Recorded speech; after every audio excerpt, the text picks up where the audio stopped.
Ya. ¿Se ve la pantalla o no? Sí, sí, Ya. Y se, ahí ya. está grabando. Bueno, buenas tardes, tanto tiempo.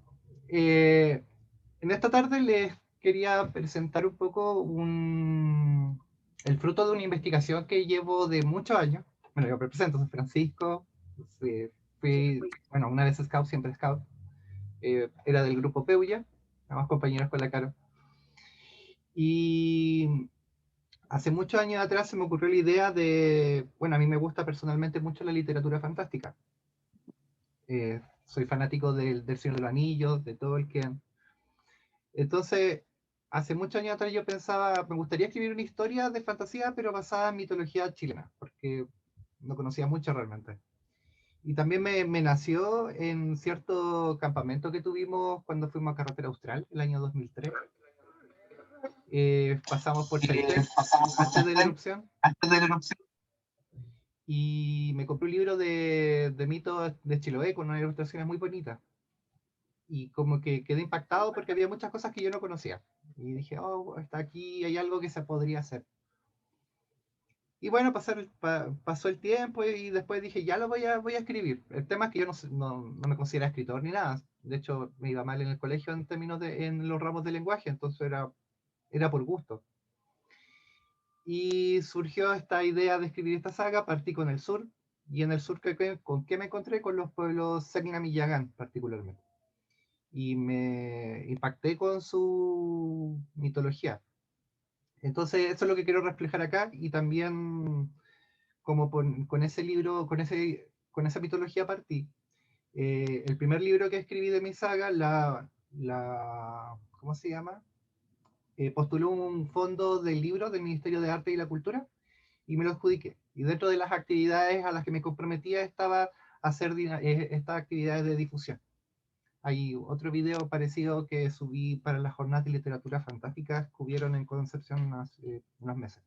Lo pueden buscar por YouTube, pero yo creo que con esta debería estar bien.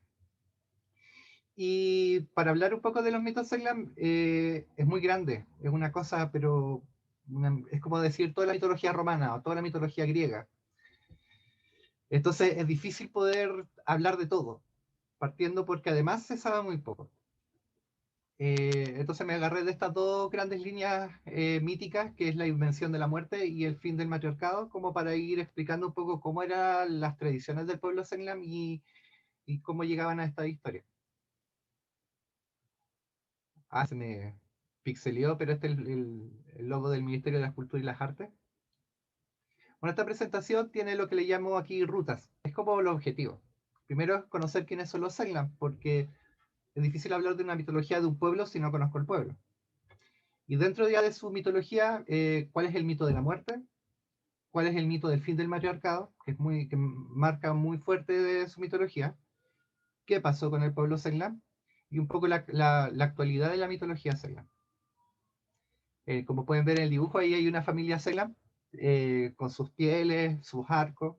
Y abajo son ellos se caracterizaban de los espíritus de su mitología, que aparece en el dibujo abajo. Y son bastante famosos un poco por estas imágenes. Pero primero, ¿quiénes son los Selknam? Los Selknam son un pueblo que se les considera como cazador-recolector, o sea, su dinámica, su alimento lo obtenían de la caza y de la recolección. Casa de guanaco, que ellos vivían, aquí lo voy a mostrar, en Tierra del Fuego. En el mapa se puede ver, en la punta del continente americano, hay una isla que es muy grande. Y esa isla, que es la que compartimos con Argentina, es Tierra del Fuego y ellos llamaban Caruquinca. Y en este Caruquinca ellos se movían por tierra, caminando, no navegaban. Cual nos plantea una idea, una pregunta, ¿cómo llegaron ahí si no navegaban? Y una de las teorías plantea que ellos llegaron caminando cuando la isla todavía estaba conectada al continente, hace unos 12.000 años. Entonces estuvieron unos 12.000 años aislados ahí en la isla. Eh, ellos no usaban ropa, usaban la ropa del guanaco que cazaban como pieles con las que se protegían. Eh, su grupo no era más que nada la familia, el padre, madres, los hijos que se movían en un territorio delimitado. y compartían con otros pueblos, con los Manequén, pero de ellos menos se sabe. Fueron famosos mediáticamente hace poco por un tema de que un grupo de personas hizo pijamas con la mitología Selknam y hubo todo un revuelo en las redes de cómo poder, de que se estaban burlando un poco de su mitología, porque eran personajes muy importantes en su religión. Y quienes hicieron este ruido son los descendientes de los Selknam, que los puse, pongo una imagen que encontré en internet al lado, que ahí están algunos de los descendientes que luchan un poco por la reivindicación de su cultura. Porque lo que les pasó a ellos fue un genocidio en el camino, perpetrado por varios actores que llegaron a la Patagonia a vivir, a la Tierra del Fuego, Julius Popper y, y José Menéndez, que puse abajo. Pero ahí voy a explicar bien después qué les pasó.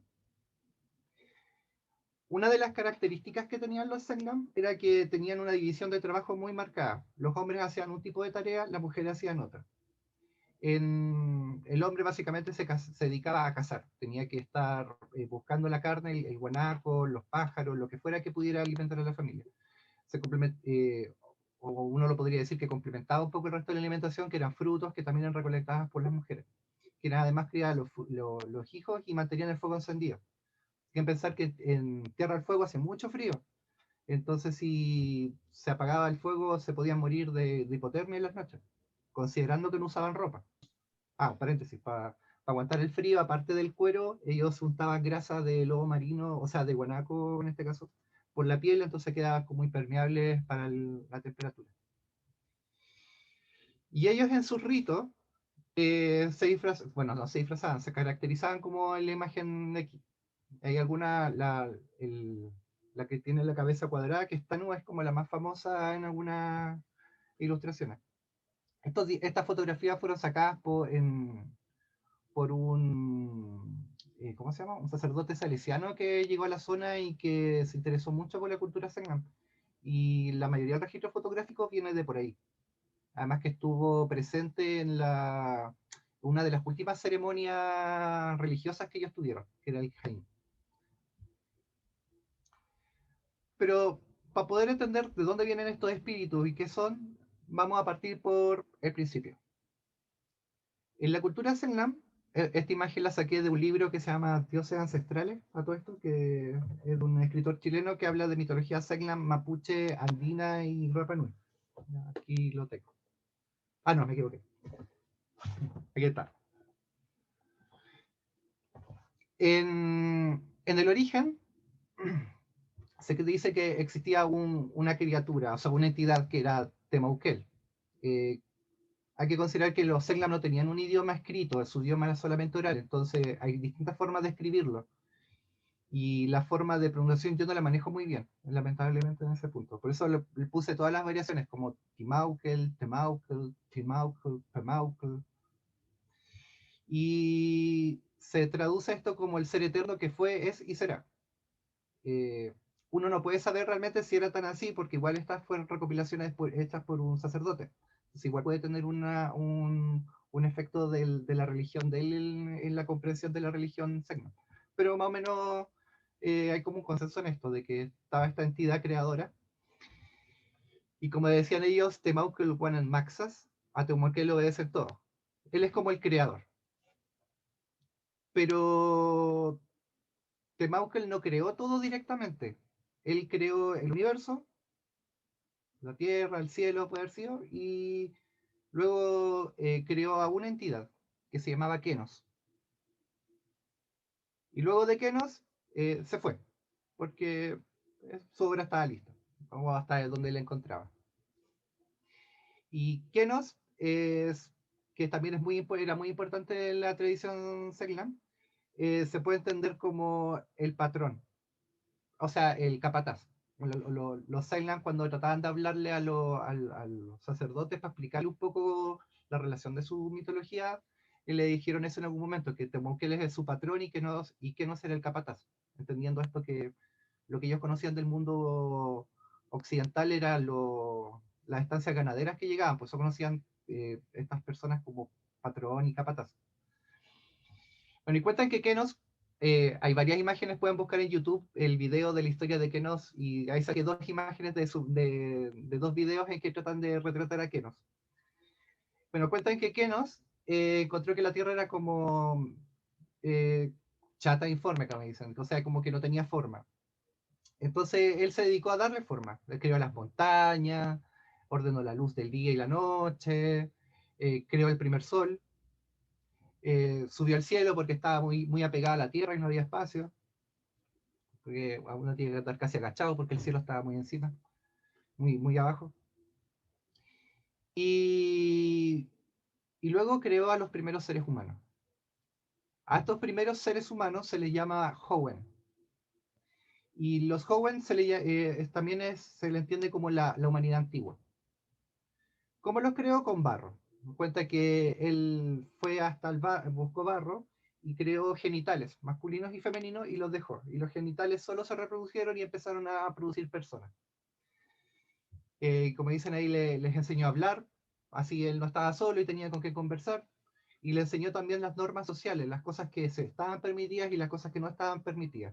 Distribuyó a las personas donde podían vivir y le dio la mejor tierra a los Seglan porque eran sus favoritos. Entonces decían, la mejor para ustedes va a ser Tierra del Fuego. Dentro de la tradición, los England también contaban que nos anduvo por todo el mundo y que tal vez en el norte agarró arcilla más blanca y por eso hay gente más blanca. Y así fue como que comprendieron que hubieran occidentales más claros porque era otro tipo de barro nomás. Eh, y así pasó mucho tiempo. Vivió tranquilamente esta humanidad. Y desde ese punto puedo partir las dos grandes ramas míticas, desde los Hoenn. Porque resulta que los Hoenn eran inmortales. Eh, la muerte no existía como tal. Entonces la muerte tuvo que ser creada, es una invención. No es del mundo Seglam, la muerte no era algo natural, era algo que alguien hizo y que por culpa de eso ahora estábamos todos condenados. Entonces, claro, Kenos primero creó el mundo, levantó el cielo, creó los hombres, les enseñó, y así pasaron siglos probablemente, hasta que en algún momento él se aburrió, estaba cansado porque el tiempo pasaba y no sucedía nada. Entonces se fue junto a un grupo de Hoenn que eran como sus favoritos, que eran ancianos también, y caminaron por la tierra y se enterraron y descubrieron que tras estar mucho tiempo ahí volvieron a despertar como jóvenes. Y que no les lavó el olor a muerte y así mantenían, en vez, ya no eran solo inmortales, sino que podían rejuvenecer continuamente. Entonces, así vivían los jóvenes su vida, hasta que se cansaban, envejecían, yacían en el suelo, rejuvenecían y volvían. Algunas veces en este proceso de dormir para rejuvenecer y volver a ser joven, valga redundancia, habían problemas, habían errores. Y algunos de ellos, en vez de volver como seres humanos, volvían como otras cosas, como montañas, que puse algunos ejemplos de montañas o de lagos de Tierra del Fuego, que eran de estos primeros hombres que se convirtieron en cosas de la naturaleza. Algunos se podrían convertir en estrellas. Hay muchos, cada estrella es un Hoenn, es un antepasado que se fue a vivir para allá, así que hay una historia para cada estrella. Por eso digo que la mitología segunda es grande, porque todo tiene una historia. Las montañas tienen su historia, las lagunas tienen su historia, los pájaros tienen su historia, y lamentablemente muchas de ellas se perdieron para siempre. Pero hay algunas que se lograron retratar en algunos libros. Bueno, y así pasó mucho tiempo, hasta que un día que no, ya aburrido de envejecer, rejuvenecer y pasar por eso muchas veces, dijo ya me voy a ir hacia el cielo.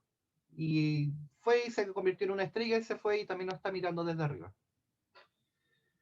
Pero antes de irse, como estaba esta técnica de rejuvenecer a las personas cuando envejecían, se le enseñó a uno de sus favoritos, a Zenuke. Entonces le dijo, ya ahora tú te vas a encargar de rejuvenecer al resto de los Hoenn, yo me voy, chao. Y aquí aparece este gran personaje. Zenuke era un personaje despiadado.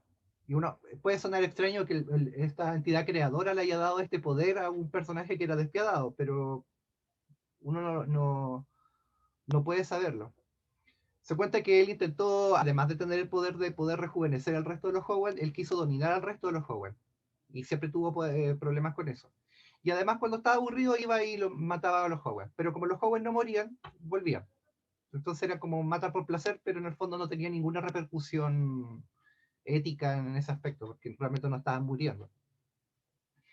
Hay un pasaje de un libro de este monje salesiano cuando les pregunta a los Ceylan que tratando de entender este fenómeno de envejecimiento y después de rejuvenecer y volver como otra cosa, y ellos le dieron el ejemplo de las mariposas. Le dijo, las personas somos como las cuncunas. Las cuncunas en algún momento ya están viejas, se encierran en su capullo, y después el capullo se abre y puede salir una mariposa. Por eso puede salir una persona. Eh, Puede salir una persona o puede salir una montaña, un lago, una estrella. Y bueno, Senuke, dentro de todo lo malo que era, porque andaba como tratando de dominar y de hacerle daño a los otros, igual hacía su mandato porque se lo había dado Kenos, entonces para él era sagrado. No importa lo malo que fuera, si uno estaba viejo y enfermo, uno iba donde él y él te lavaba la muerte. Y así pasó un tiempo, hasta que llegó otro personaje que es Quan Chi. Quan Chi es también un Hoenn, y es más bien una familia de Howens. Es. Bueno, se cuenta que desde el norte llegaron unos Hoenn hacia Tierra del Fuego, y que era un papá con una hija y un hijo, que eran dos hermanos. Y ¿cómo se llama? Otro Hoenn los trató de engañar, y por ahí tuvo un hijo no muy legal, que es el llamado Quan Chi. Y porque fue una transgresión, porque fue con su hija. Y eso era un problema moral muy fuerte en los England. No puede estar con su familia.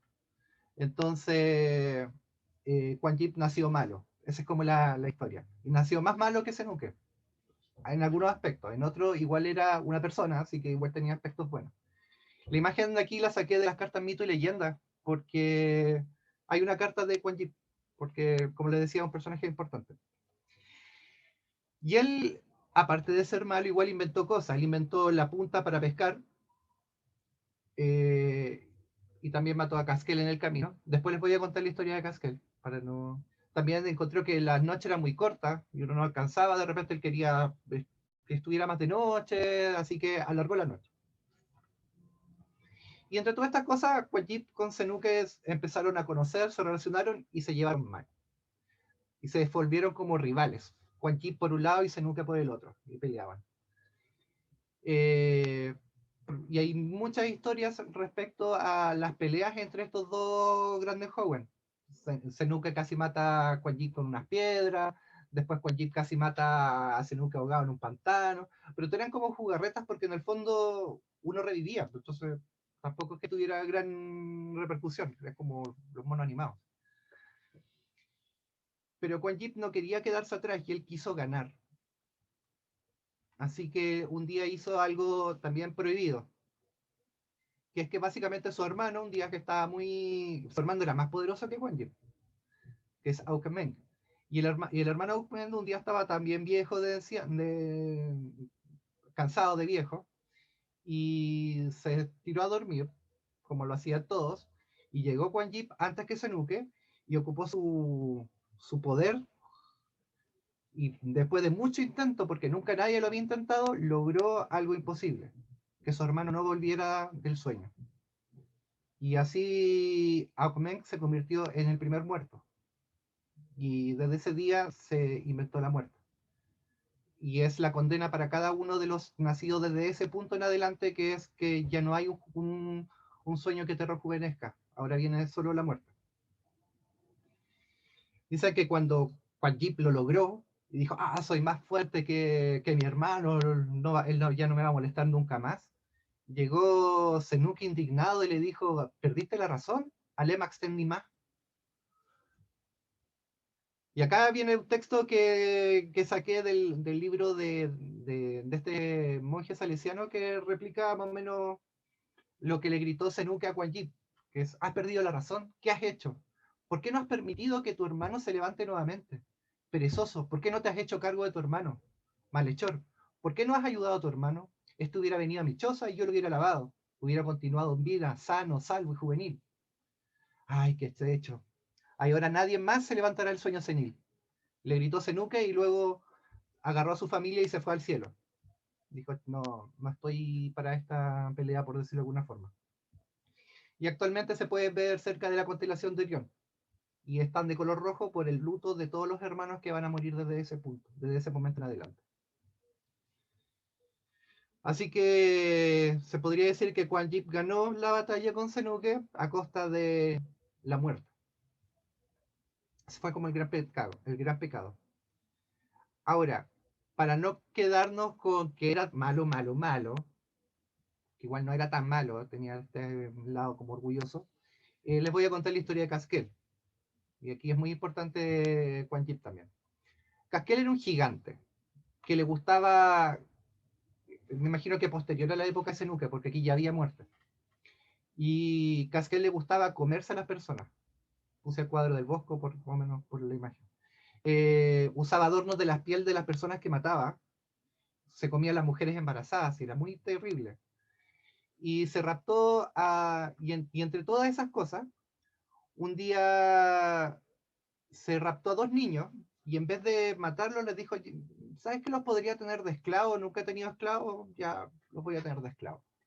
Entonces los niños los llevó a su cueva y él cuando mataba a otra persona, a un joven, traía el cuerpo, se los pasaba a los hermanos Sassan y le decía que le tenían que preparar la comida. Entonces los niños tenían que estar ahí cortando y todas esas cosas. Y Quan Yin, a pesar de que, como decía, era medio malo, igual tenía un corazón. Y le dio mucha pena que sus sobrinos estuvieran en esa situación. Así que un día decidió ir a buscar a sus sobrinos. Y así que para ir se disfrazó de un viejito, llegó así como un viejito muy enfermo. Y llegó a la cueva. Me imagino que bueno, no hace como que golpea, pero llama adentro y salió el gigante Casquel. Les pregunta, ¿tú qué haces aquí? ¿Eres tonto acaso? ¿Tú sabes que yo me como a los tuyos? Sí, es que le dijo Cuenquiti, es que tengo hambre, venía a ver si me daba alguna cosita para comer, porque yo no estoy muy viejito, ya no puedo cazar guanaco, una comidita, algo. Casquel lo queda mirando y le dice, ¿tú eres realmente muy tonto o muy valiente? Ya, por esta vez te voy a dar comida, pero la próxima vez que venga a la cueva, a ti te voy a comer. Anda para adentro, hay unos niños ahí y ellos diles que te alimenten. Entonces llegó Quan Yin, entró a la cueva y vio a los sobrinos que estaban ahí. Le dije, tío, tío, lo abrazaron. Y dije, no, vengo por ustedes, miren, no coman esto, porque no pueden comer personas. Y les trajo comida de carne de guanaco. Coman de esto y más rato yo voy a hacer que Caskel salga y ustedes tienen que arrancar y esconderse. Ya, ya, tío, sí. Salió Quan Yin, se despidió del gigante, muchas gracias por la comida, el otro se rió, vuelve por aquí nomás. Y pasaron las horas y en un momento como que Quan Yin se acercó a la cueva y me imagino que gritó algo así como, oye, tonto, no, no sé, alguna cosa. Y el gigante Casquel salió enojado así, ¿qué? Me gritó y lo empezó a buscar. Y los hermanos Sassan aprovecharon el momento y salieron corriendo. Y se escondieron entre unas plantas. Entonces, Casquel cuando va a volver a la casa se da cuenta que no están los hermanos, ¿dónde está? Y los empieza a buscar y empieza a olfatear. Por aquí están. Y Quan Yin le dijo a los hermanos que se escondieran en unas matas que estaban al otro lado de un río. Entonces Caskel llegó al río, pero era un gigante, entonces no tenía mucho problema en pasar por el río. Iba pasando por el río y cuando iba como por la mitad del río, Quan Yin apareció y utilizó su poder, porque él tenía poderes, y congeló el río. Y el río quedó congelado y el gigante quedó hasta la cintura y metido en el río. Pucha, no puedo salir. Y Quan Yin se vuelve a disfrazar de viejito y vuelve a aparecer donde el Caskel y le dice, oh señor, lo veo muy, muy preocupado ahí, muy ocupado. Sí, no, no, pero no, esto no es problema para mí, espero que se derrita el hielo y salgo, no. Pero son mucho rato, caballero, le decía probablemente Quan Yin. ¿Por qué no mejor le hago un masaje por mientras espera? ¿Un masaje? Sí, un masaje en la espalda, sirve para relajarse, ¿Tiene tanto rato? Ya, sí, está bien, yo te di comida, me lo merezco. Entonces cuentan que Quan Jip subió hasta el cuello del gigante y cuando le estaba haciendo masaje, con el pie va y le pega una patada fuerte y le rompe la espalda. Y ahí hay una versión que cuenta que los hermanos Sasana aprovecharon de salir también y le dispararon con flecha en la cabeza al gigante y el gigante cayó muerto. Y de los ojos que se reventaron salió el primer tábano. Y por eso a los tábanos les gusta comer carne, porque es el gigante que le gusta comer la carne humana. No, esa historia aparte explica la historia de los tábanos. Y es como la historia también en que Quan Jip muestra como un lado un poco más humano. Ya, con eso me quedo con el origen de la muerte. Y ahora les voy a contar la segunda parte, que es el fin del matriarcado. Pero para esto tengo que explicarle qué es el matriarcado en el contexto de los Sengam. En el principio de los tiempos, bueno, en la época mítica, en la época de los Hoenn, las mujeres dominaban a los hombres. Había una división de trabajo que era más asimétrica. El hombre era el que se tenía que encargar de mantener el fuego, criar a los niños, armar la comida, armar la choza y cazar. Y la mujer tenía que ser servida, porque así lo decían los espíritus. La gran líder de esa época de la humanidad era la luna, Cre. Y su esposo, el sol, igual que el resto de los hombres, tenía que servirla. Cre. Esta es una imagen a todo esto, también de otra carta de mito y leyenda que también es sobre estos dos personajes, por eso las puse, aunque los pusieron como más rubiecitos. Bueno, ¿y por qué las mujeres dominaban? ¿Cómo era esto de que los espíritus? Bueno, resulta que antiguamente existía esta ceremonia que se llamaba el Hain. El Hain era una ceremonia secreta que se les daba a las niñas cuando llegaban a la adultez. Porque ellos vivían en la comunidad, a veces veían a los espíritus, que los espíritus eran muy exigentes con que las reglas se tuvieran que mantener, y las niñas cuando llegaban a cierta, como a la adolescencia, eran enviadas con otras mujeres a la gran choza, y ahí les contaban la verdad, y la verdad era que los espíritus no existían, eran las mujeres disfrazadas, que salían y engañaban a que todos siguieran ese orden de las cosas. Y si un hombre dudaba de que esto fuera así, o veía algo que lo hiciera sospechar de que era una mentira, la condena era la muerte. De esa forma se mantenía el secreto. Entonces, era un secreto que solo las mujeres adultas conocían. Las niñas tampoco, los niños también pensaban que eran espíritus hasta la adolescencia. Eh, Hay varias versiones de qué pasó aquí. Hay una versión que cuenta que fueron unos niños y hay otra que cuenta que fue el sol, que un día que se acercó a la choza de la ceremonia, un día que iba a haber esta ceremonia en el Jaín, donde aparecían los espíritus, y él como que escuchó algo, risa, y se acercó y vio que estaban las mujeres hablando y riéndose y burlándose de los hombres, diciéndole, ay, que son tontos, que no creen estas cosas de los espíritus y bla, bla, bla. Entonces el sol se indignó y fue a hablar con el resto de los hombres de la comunidad y les dijo que habían sido engañados, que los espíritus no existían, eran las mujeres disfrazadas. Y los hombres se enojaron mucho y se levantaron y las mataron a todas. Sí, es un poco, eh, ¿cómo se llama? Brutal la decisión que toman los Sengam, que es matar a todas las mujeres que sabían el secreto. Y a las mujeres que no sabían el secreto se mantuvo así. Y ahí se invierte la situación y nace el patriarcado en la comunidad sacramente. Ahora son los hombres los que se disfrazan y por eso hay tantos disfraces, porque eran los hombres disfrazados, para engañar a las mujeres y a los niños de que ese es el orden de las cosas. Pero decidieron de que la simetría de las tareas no fuera tan marcada, que no fuera que, como ellos habían vivido, que los hombres tenían que hacerlo todo y las mujeres no, sino que dividir las tareas un poco mejor. Esa es la historia Sengam. En el sur de Tierra del Fuego hay otro pueblo que es canoero, que son los yaganes. También son nómadas. Y ellos cuentan en su versión, también tienen el mismo mito, pero que en vez de que los hombres se levantaran y mataran a las mujeres, lo que hicieron fue reunir a todas las canoas que hubieron en los canales, a hacer una gran reunión, Y en esa reunión llegaron a la conclusión de que mejor ahora el hombre dominaba. Y ahí nace el patriarcado en la cultura yaca. Pero no, por lo menos no fue tan violenta como la Seclam. Pero en fotos es lo mismo.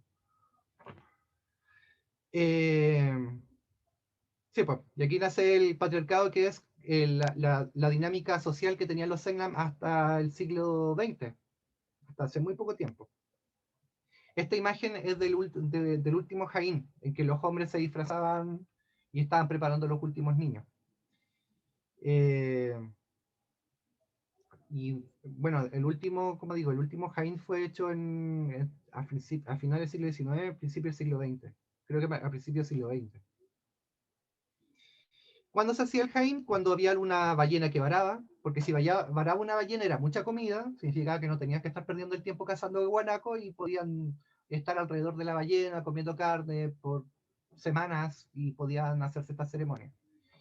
Y la ceremonia del Jaín, aparte a los niños, se les enseñaba, bueno, esta imagen también es del Jaín, se les enseñaba a cazar, se les enseñaba a apuntar con la flecha, se les enseñaba a hacer sus propias flechas, se les tenía que enseñar todo lo que tenía que aprender a un hombre. Y varias normas sociales, entre ellas, por ejemplo, nunca olvidar una ofensa, que todo lo importante es la comunidad, no el individuo, etc.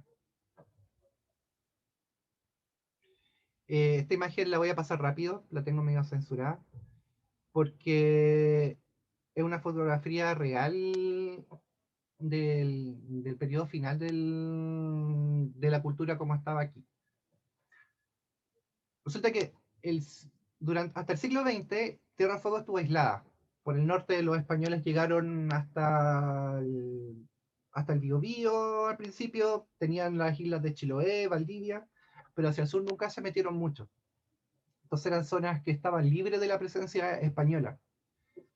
Cuando fue la independencia de Chile se mantenía así.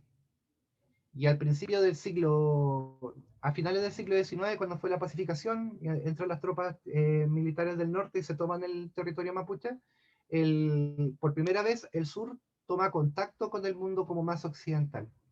Y ese fue el momento en que los Sanglam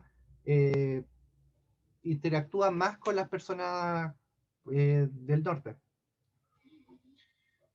Antes veían barcos pasar entre medio por el canal, pero eran eso, veían los barcos pasar. No se detenían mucho y cuando se detenían eran pocos y los miraban de lejos.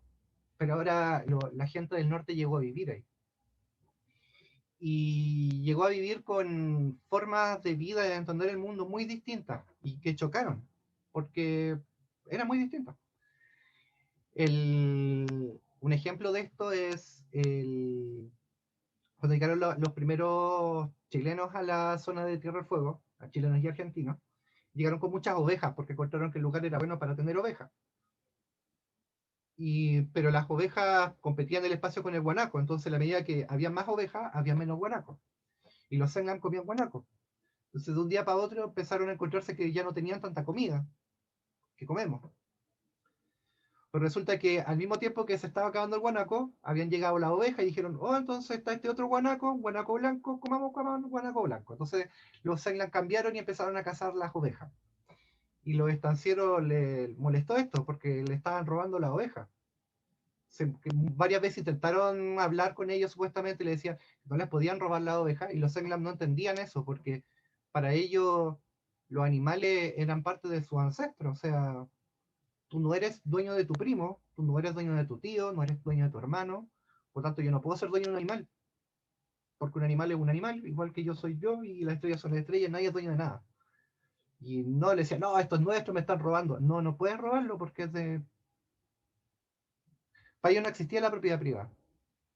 Entonces fue un choque que al final lo que hicieron los estancieros fue matarlo. Eh, y esa fue, armaban cacerías, eh, pagaban al principio libra esterlina, creo que por oreja. Lamentablemente, después se empezaron a encontrar que habían algunos Senglam que no tenían oreja. Entonces dijeron, oye, no están estafando los cazadores, ya mejor por cabeza. Y de ahí en adelante cobraban por cabeza de Senglam cazado.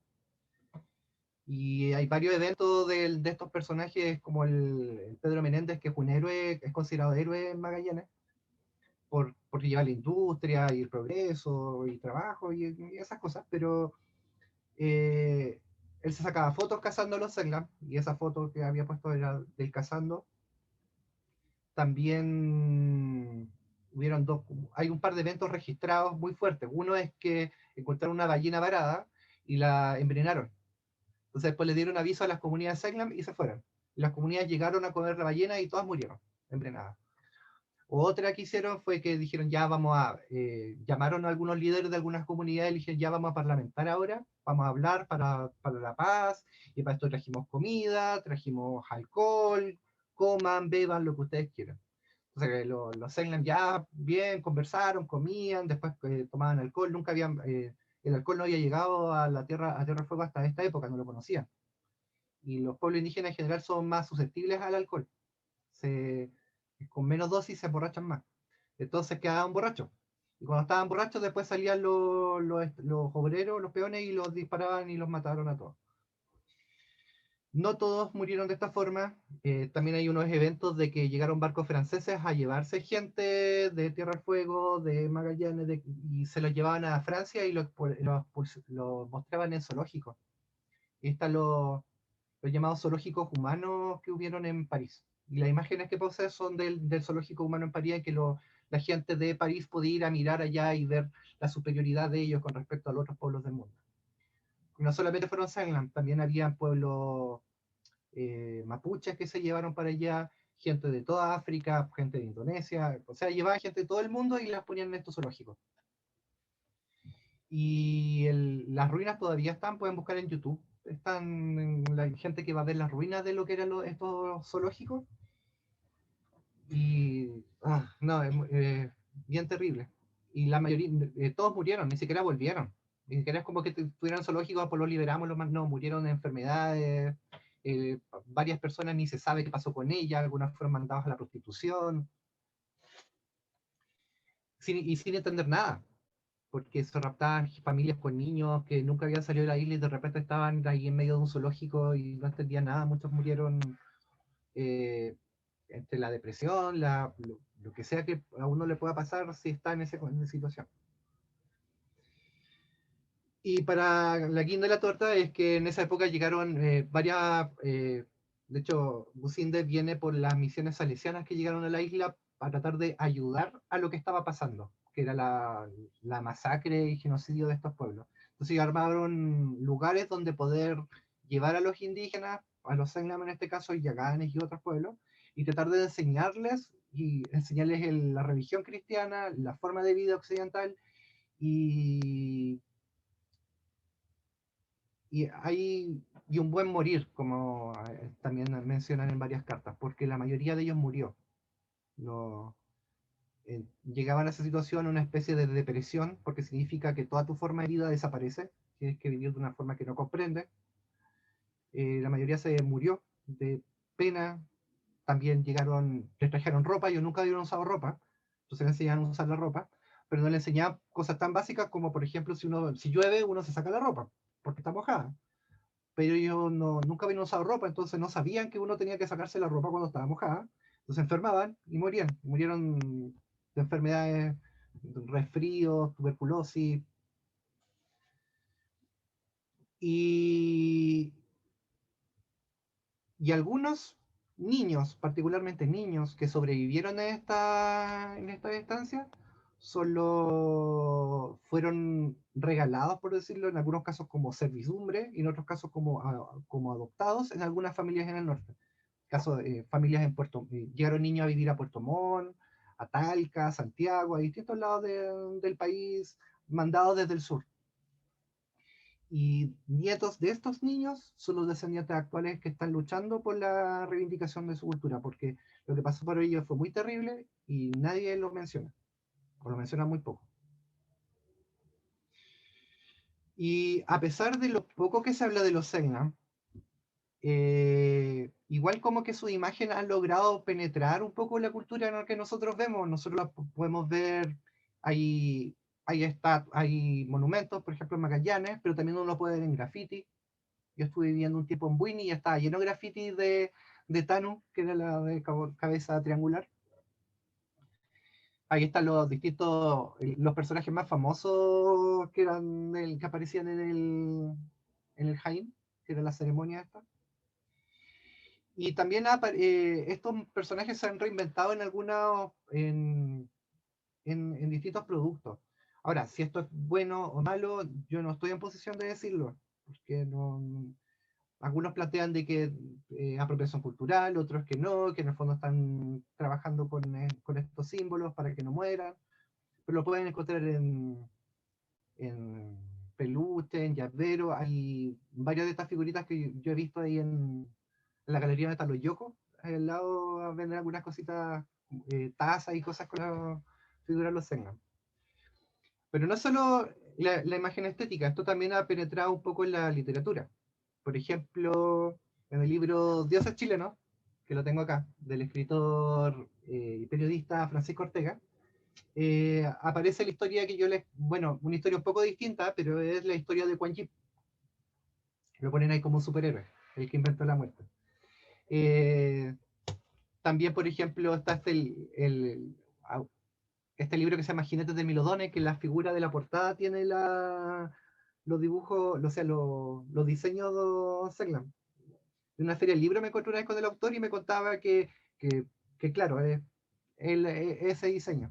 Yo tengo el primer libro de la saga nomás. En el libro Yggdrasil de Jorge Baradí, que es famoso por Historia Secreta, pero este es un libro de ciencia ficción, ¿sí? El Seglam es una especie de glóbulo blanco del universo que viene a arreglar paradojas temporales. Ya se va en otra ola, pero igual aparece el personaje como del Seglam. También hay en distintas novelas gráficas, por ejemplo, Ayayema. Ayayema es un personaje de la mitología Kaweshkar, no es Seglam, pero la estética es del Jaén. Y hace poco salió esta otra novela gráfica que se llama Mecha Segnaman Zorren, que son de robot, pero con la estética de Segnam. Entonces, uno lo puede encontrar, no murió con los Segnam, ha penetrado en la literatura, ha penetrado en lo visual, y, y actualmente, en el fondo, ¿cómo lo digo? Si bien la cultura como existía de Segnam, la tradicional, ya no existe como tal, eh, sus ideas no murieron con ellos. Sus ideas han sobrevivido en libros, han sobrevivido en música, han sobrevivido en distintos aspectos, y también están sus descendientes, que siguen luchando. Ahí pueden encontrar en YouTube, está uno de los descendientes, Yanten, no me acuerdo el nombre ahora, que enseña a hablar en Seglam. También hay comunidades más armadas en Argentina, eh, que están instaladas en Tierra del Fuego y que han logrado como lograr reivindicar un poco algunos aspectos de su cultura. Y acá en Chile hace poco creo que fueron, eh, ¿cómo se llama? Como reconocidos, pero todavía no se reconoce lo que les pasó. No se reconoce. De repente uno ve la historia y dice los Segnos se extinguieron. Como que se fueron solos. Y eso es lo que yo creo que aparte de la mitología es importante resaltar. Si a alguien le interesó un poco de la cultura de los Senlam, yo me basé en los trabajos de Businde, que se llama el libro Los Indios de Tierra del Fuego, de 1982, esa versión, que lo pueden encontrar en PDF en internet, en la página de Memoria Chilena, que es una página ¿cómo se llama? Del Archivo Nacional, que subían documentos de los permanentemente históricos nacionales, y ahí uno puede encontrar estos libros. También están los trabajos de Anne Chapman. Anne Chapman era una antropóloga que fue pagada por el gobierno de Argentina a estudiar los Selknam. Y ella hizo muchas grabaciones, y pueden encontrar en YouTube las grabaciones de Lola Kievka, que fue una de las últimas Selknam que vivía de la forma tradicional y que también tenía mucho conocimiento mítico. Anne Chapman también recolectó muchas leyendas a través de ella, porque su papá había sido un chon, que era como un chamán importante en la comunidad. Y es entretenido, te recomiendo que lo lean, es entretenido, además que hay cosas más chistosas no sé, por lo la Kiefka igual era entretenida, era simpática. Le gustaba comer, por ejemplo, del mundo occidental lo que más le gustaba era comer la manteca. Le encantaba la manteca, le recordaba la grasa de los lobos marinos. Y cuando se grababa, muchas veces le decían a Chapman, no me gustó, tengo que grabar de nuevo hasta que quede bonito. Así que las grabaciones no se grababan hasta que quedaran bonitas y bajo la autorización de ella. Y eso espero que les guste. Yo sé que mi libro no es la mitología Sagland, no es un compilado, es una novela fantástica, pero me basé en todo este imaginario y quería compartirlo con ustedes para que también lo conocieran y aprendieran tal vez a valorarlo como yo aprendí a valorarlo, porque para mí leer un poco de la mitología Sagland fue algo que me cambió mi perspectiva de muchas cosas, de la historia de Chile, y, y mi visión de los pueblos australes, que no eran para nada primitivos, eran muy avanzados, pero su avance no estaba en el plano tal vez material, estaba en el plano de ideas y de mitología. Eso, gracias. Muchas gracias, Francisco. Bueno, como tú decías, en realidad, de repente nosotros en historia, en el colegio, aprendemos solo de los mapuches y muy poco. Y no nos preocupamos de las otras culturas que vivieron antes, muchos años antes, en nuestro territorio, en el territorio chileno, o en realidad en el mundo, en este continente, y tampoco lo supimos valorar. Como tú decías, esta cultura sufrió un genocidio importante y nosotros tampoco lo enteramos, y esto fue hace menos de un siglo. Y realmente llama mucho la atención cómo se perdió esta cultura y lo poco que sabemos nosotros actualmente de ella. Así que muchas gracias tu tiempo, por tu dedicación y por tu trabajo que estás haciendo actualmente para reivindicar la cultura Selknam o la cultura de nuestros pueblos originarios. No sé si alguien quiere hacerle una pregunta, algo. Ahí, Sandrita, cuéntanos. Yo quiero hacer un comentario más que pregunta. Yo nací en Tierra del Fuego. Este mundo que tú describes es mi mundo. Guanacos, estancias, capataces, ovejas. Hay muchas leyendas que explican cómo nació el Calafate, cómo nació el Ñirre, que son leyendas locales nuestras, y que son hermosas. Eso por una parte. Este mundo no me es ajeno para nada. Por eso que a lo mejor en Magallanes somos tan de comunidad, lo traemos como concepto, a lo mejor por nuestros antepasados, no el individuo, la comunidad. Y eso me parece maravilloso de rescatar. Y la otra reflexión es que yo creo que pocos pueblos originarios han sido tan castigados y de manera tan cruel como los Selknam. Eso me parece súper importante que el mundo lo sepa, porque no sé, como que siento que los mapuches estaban más como en una guerra a la par, en cierta forma, con sus desventajas enormes, pero con los españoles, pero ellos no, ellos fueron fumigados, y nadie lo sabe. Hay museos para el señor Menéndez.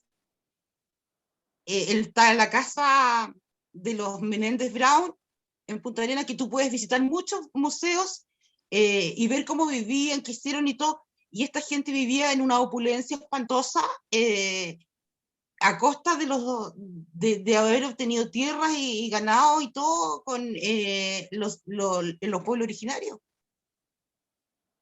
Me parece terrible que el Estado chileno haya avalado esta situación y nunca se le haya hecho un homenaje o una reivindicación. Ni siquiera se hayan preocupado. Yo recuerdo estar en un café y que uno siempre iba a un café que estaba de moda, que uno siempre iba a tomar café, y pasaba una señora que era yagana y vendía canastitos de junco. Y todo el mundo le compraba sus canastitos por cooperarle, pero fue una de las últimas yaganas que yo vi con vida. Y te estoy hablando de hace 40 años atrás. Entonces, no es un Estado antiguo, es un Estado más o menos moderno que nunca se preocupó de recuperar el idioma, la cultura, nada. Esa es la reflexión que quería hacer. No sabría qué agregar a esto porque es verdad, pues yo, por ejemplo, hacia el sur yo no conozco justo Magallanes, que yo conozco hasta Villa O'Higgins. Me falta la última región. Eh, Todo esto yo me acuerdo, porque yo empecé, como empecé a leer de esto hace casi 15 años atrás, en esa época el internet era más limitado, era como con el atlas, y tenía un atlas geográfico para poder mirar dónde era que estaban pasando los hechos. Ahora hay mucha más, es más fácil la información, pero sí, el cómo está escondido, porque se siente así, se siente escondido. No es como una omisión simplemente, no, es como si estuviera deliberadamente escondido. Mm. Así es. ¿Alguien más? ¿Alguna consulta de los mitos? No sé. No tengan miedo. Aprovechen, aprovechen. No muerdo. No soy Casquel. Claro. Fari, cuenta. Hola Francisco, primeramente felicitaciones por tu taller. Mira, por ejemplo, lo que tú mencionabas, por ejemplo, los europeos conocieron a esta cultura, los persas, los onas, los yaganes, a través de los navegantes. Por ejemplo, el primer testigo fue Hernando de Magallanes, cuando descubrió el estrecho, en noviembre de 1520. Y posteriormente, cuando Chile fue independiente, Chile era hasta el Biobío. Para el sur no se conocía nada. Y solamente en la década de 1840 Chile tomó posesión del estrecho de Magallanes con la goleta Ancud y la instalación del Fuertemundo. Allí tomaron contacto con ellos. Y aparte que otro europeo que tuvo contacto con ellos fue Charles Darwin, cuando pasó en el Beagle. Incluso se llevó un yagán a Europa, que lo bautizó Jamie Button, que incluso lo civilizó. Volvió a Tierra del Fuego y volvió a hacer lo mismo. Esos fueron algunos primeros contactos. Salud. Gracias, Fari. Sí, cuando Darwin, de hecho, cuando Darwin vino, venía con el capitán Fitzroy desde Inglaterra y pasó por Magallanes y ahí conoció a Jimmy Button. En los escritos creo que menciona que parecía muy civilizado, pero, él igual tenía una visión racista en esa época en que veía a los pueblos indígenas como mucho más atrasados, más primitivos. Él los puso en sus textos como casi el eslabón perdido. Y igual hay un tema con Jimmy Button, porque dicen que él volvió, pero trató de volver a la vida que tenía, pero nunca pudo del todo. Quedó en una especie de limbo entre la cultura que le pusieron a la fuerza y la cultura a la que quiso estar. Y quedó ahí como un inadaptado de dos mundos. Hay una película, El botón de nácar, y ahí mencionan, por ejemplo, el caso de Jimmy Button. Lo pueden buscar si les interesa.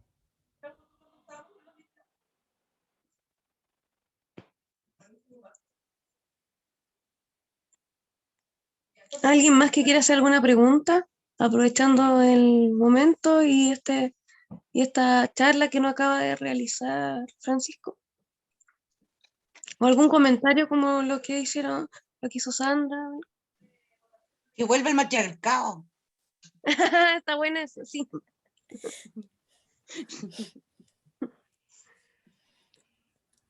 Prefiero la simetría.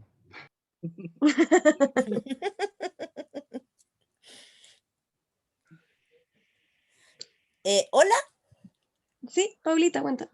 Hola. No, mi comentario va por la parte del escritor. ¿Ah? Quiero felicitarlo, escucharte, ver un joven dedicado a esto. Mira, de repente como que se transformó cuando empezó a contar la historia. ¿Ah? Y yo me fui metiendo con los personajes, yo ya veía al monstruo, yo veía ese gigante. Quería, eh, me gustó tu historia, me metí en el cuento, lo quiero leer, lo quiero ver. ¿Ah? Te felicito por tu trabajo, me encanta ver gente creativa, ver cómo estás mostrando lo que tú haces, tu intereses, tu investigación. ¿ah? Te envío las mejores energías del mundo para que sigas, ¿ah? Porque eso hace falta, de todo hace falta, y la creatividad cubre muchos ámbitos, y te felicito, Francisco, de todo corazón. Estuvo interesante. Te voy a decir la verdad, yo dije, uy, me voy a meter a esta charla. Vamos a ver de qué se trata, lo comenté, le pregunté a la Sandrita de qué se trata. Iba a ver una película, pero lo pasé muy bien escuchando tu relato. Lo pasé muy bien, fue un acierto tu charla y te felicito de todo corazón. Eso nomás. Muchas gracias. Sobre el libro lo tengo escrito. De hecho, ahora tengo que mandar el informe nomás al fondo, al ministerio. Y tengo 2 editoriales más o menos vistas. La idea es que salga publicado este año. Pero todavía no puedo decir dónde ni nada. Porque no está listo. Bueno, pero ya está encaminado el bebé.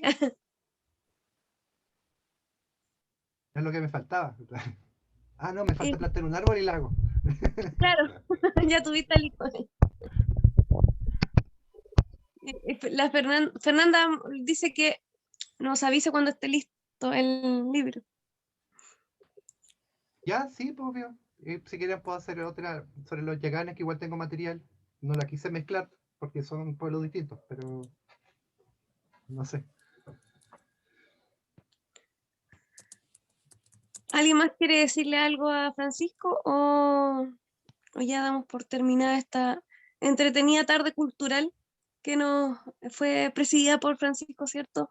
Que nos contó un poco más de este pueblo tan desconocido para nosotros y tan perdido y olvidado por el país, que ojalá podamos reivindicar en un futuro y entender que no tienen que volver a ocurrir este tipo de genocidios que fueron tan terribles como le pasó al pueblo Yagán y al pueblo Selknam, ¿cierto? Ahí también dicen por ahí, por interno, muchas gracias Francisco, nos encantó. Eso. Ya, pues, no sé. Quedamos hasta aquí. Paramos de grabar. No sé. Yo creo que ahí vamos a mandarte el video, Francisco. Muchas gracias por estar con nosotros.